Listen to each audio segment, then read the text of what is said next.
ನಮಸ್ಕಾರ ಮಕ್ಳೇ. ಇವತ್ ನಿಮ್ಗಾಗಿ ಒಂದು ತುಂಬಾನೇ ಮುದ್ದಾದ ಕಥೆ ತಂದಿದ್ದೀನಿ. ಇದೊಂದು ಪುಟ್ಟ ಹುಳುವಿನ ಕಥೆ. ಆದ್ರೆ ಅದಕ್ಕೊಂದು ದೊಡ್ಡ ದೊಡ್ಡ ಕನ್ಸಿತ್ತು. ಏನದು ಕನ್ಸು? ಅದು ನಿಜ ಆಯ್ತಾ?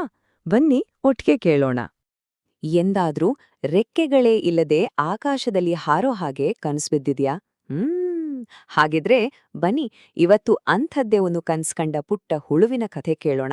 ಈ ಕಥೆ ನಮ್ಮನ್ನೆಲ್ಲ ಒಂದು ಮಾಯಾಲೋಕಕ್ಕೆ ಕರ್ಕೊಂಡು ಹೋಗುತ್ತೆ, ಸರಿನಾ? ಸರಿ, ನಮ್ಮ ಕಥೆ ಇಲ್ಲಿಂದ ಶುರುವಾಗುತ್ತೆ. ನಮ್ಮ ಕಥೆಯ ಹೀರೋ ಯಾರು ಗೊತ್ತಾ? ಅವಳೇ ಚಿಕ್ಕು. ಈ ದೊಡ್ಡ ಪ್ರಪಂಚದಲ್ಲಿ ಈ ಪುಟ್ಟ ಹುಳುವಿಗೆ ಏನೆಲ್ಲಾ ಆಸೆಗಳಿತ್ತು ಅಂತ ನೋಡೋಣ ಬನ್ನಿ. ಒಂದಾನೊಂದು ಕಾಲದಲ್ಲಿ ಒಂದು ಸುಂದರವಾದ ಹಚ್ಚು ಹಸಿರಾದ ತೋಟ ಇತ್ತು. ಎಲ್ಲೆಲ್ಲೂ ಬಣ್ಣ ಬಣ್ಣದ ಹೂವುಗಳು, ದೊಡ್ಡ ದೊಡ್ಡ ಮರಗಳು. ಆ ತೋಟದಲ್ಲೇ ನಮ್ಮ ಪುಟಾಣಿ ಕಂಬಳಿ ಹುಳು ವಾಸವಾಗಿದ್ದಳು. ಅವಳ ಹೆಸರು ಚಿಕ್ಕು. ಚಿಕ್ಕುಗೆ ಪ್ರತಿದಿನ ಒಂದೇ ಕೆಲ್ಸ, ಏಂಗೊತ್ತಾ?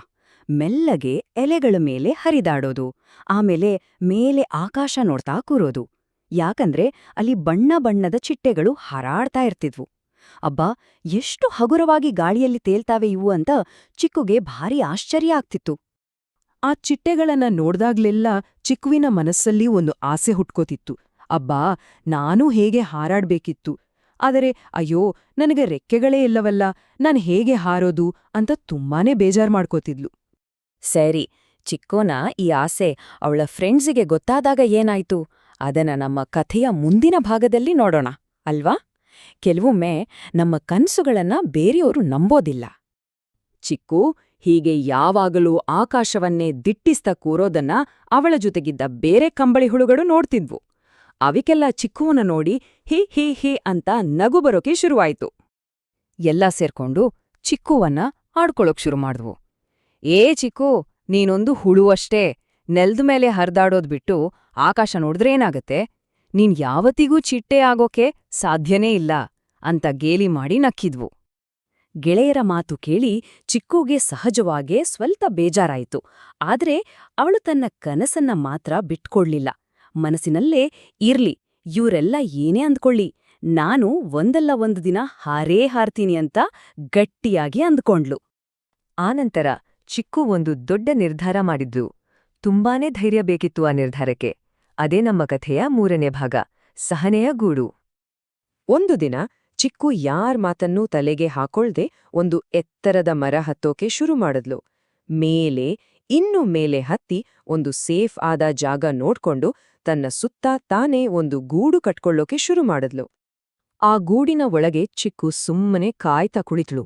1 ದಿನ, 2 ದಿನ, ದಿನಗಳು ವಾರಗಳಾದ್ವು. ಹಗಲಲ್ ಸೂರ್ಯನ ಬಿಸ್ಲು, ರಾತ್ರಿಯಲ್ಲಿ ಚಂದ್ರ, ನಕ್ಷತ್ರಗಳು ಎಲ್ಲವೂ ಆ ಗೂಡನ್ನ ಕಾಯ್ತಾ ಇದ್ವು. ಕೊನೆಗೆ ಒಂದು ದಿನ ಆ ಗೂಡಿನ ಒಳಗಡೆ ಏನೋ ಒಂದು ಚಲನೆ ಶುರುವಾದಾಗಾಯ್ತು. ಅರೇ, ಅಷ್ಟು ದಿನ ಆ ಗೂಡಿನೊಳಗೆ ಏನಾಗಿರ್ಬಹುದು? ಏನಂತೀರಾ? ಚಿಕ್ಕುವಿಗೇನಾಯ್ತು? ಒಳಗಡೆ ಒಂದೋ ದೊಡ್ಡ ಮ್ಯಾಜಿಕ್ ನಡೀತಿತ್ತು. ಹೊಳಗಿನ ಜಗತ್ತಿಗೆ ಗೊತ್ತೇ ಆಗ್ದ ಹಾಗೆ ನಿಧಾನವಾಗಿ, ತುಂಬನೇ ಶಾಂತವಾಗಿ.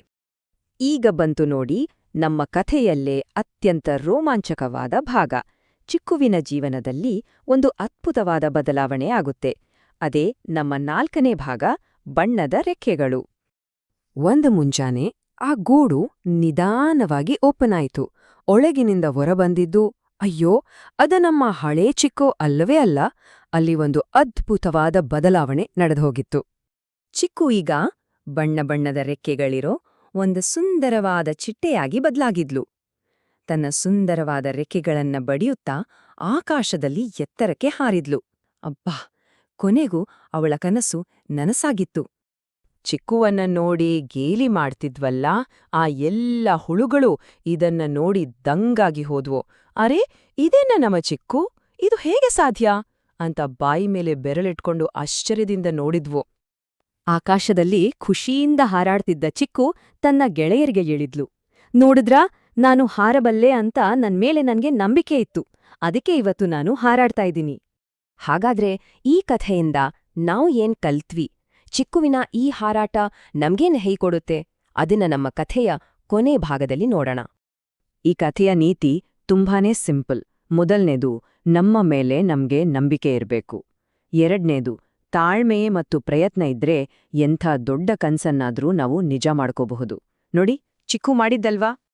ಹಾಗಾದ್ರೆ ಮಕ್ಳೇ, ಈಗ ಹೇಳಿ, ನಿಮ್ಮದು ಯಾವ ಕನಸು ನನಸಾಗಬೇಕು? ಏನಿರ್ಲಿ, ನಿಮ್ಮ ಕನಸನ್ನ ನೀವು ನಂಬಿ ಅದಕ್ಕಾಗಿ ಪ್ರಯತ್ನ ಪಡಿ. ಖಂಡಿತ ಒಂದಲ್ಲ ಒಂದು ದಿನ ಚಿಕ್ಕುವಿನ ಕನಸಿನ ಹಾಗೆ ನಿಮ್ಮ ಕನಸು ನಿಜ ಆಗತ್ತೆ. ಮಕ್ಕಳೇ, ನಿಮಗೆ ಈ ಕಥೆ ಇಷ್ಟ ಆಯ್ತಾ?